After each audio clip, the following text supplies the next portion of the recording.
अशा या आनंदाच्या घाबरू नको वातावरणात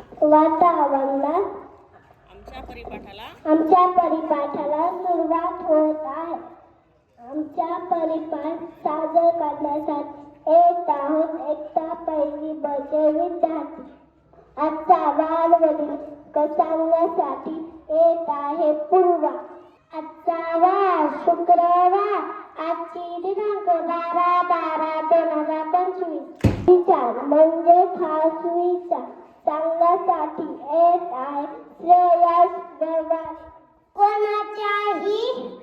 कोणाच्याही सावली खाली उभा राहिल्यावर स्वतःची सावली कधीच निर्माण होत नाही. स्वतःची सावली निर्माण करण्यासाठी स्वतः उन्हात उभा राहावे लागते. आपल्या ज्ञानात प्रश्न घेऊन भर पडण्यासाठी प्रश्न घेऊन येत आहे प्रबोध भाले. सातवी प्रश्न, इंद्रधनुष्यात किती रंग असतात? इंद्रधनुष्यात किती रंग असतात?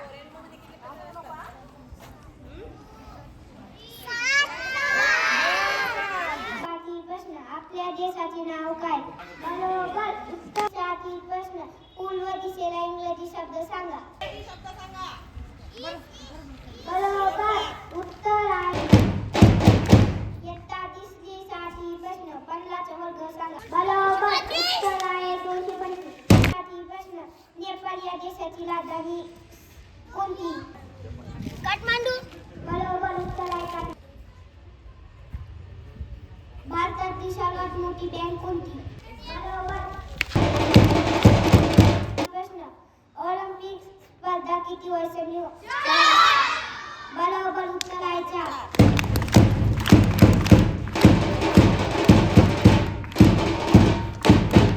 इयत्ता सातवी सातवी प्रश्न, भारतातली पहिली राज्यपाल महिला कोण? बरोबर उत्तर आहे सरोजिनी नायडू.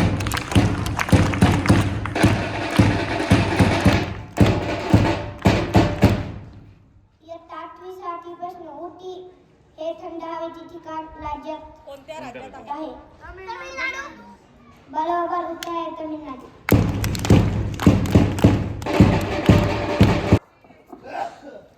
NEAT नेट म्हणजे जाळी. रेड म्हणजे लाल. READ रीड म्हणजे वाचणे. लिप म्हणजे होठ.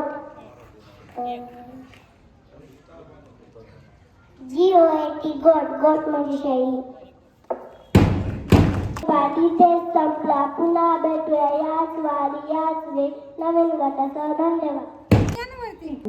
काल बालवाडीने परिपाठ घेतला, मनात जिंकून टाकला आणि आज पहिलीने परिपाठ घेतला आणि हा सुविचार सांगणारा विद्यार्थी तर इतका छान सुविचार सांगितला.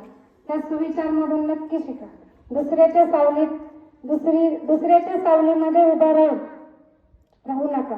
स्वतः उन्हात उभा राहा आणि सावली मिळण्याचा प्रयत्न करा. म्हणजे अप्रत्यक्ष त्यांनी संदेश दिलाय, कष्ट करा, अभ्यास करा आणि यशस्वी व्हा. प्रश्नही खूप सुंदर होते, वेगळे होते आणि संविधान प्रतिज्ञा सुद्धा कुठेही अडखळले नाही. इंग्रजी शब्दही छान सांगितले. या सर्व विद्यार्थ्यांचं आणि त्यांना मार्गदर्शन करणाऱ्या, लातूर करणाऱ्या या सर्वांसाठी हात वरती घेऊन अजून वर जोरात टाळ्या वाजवून या सर्वांचं अभिनंदन करूया.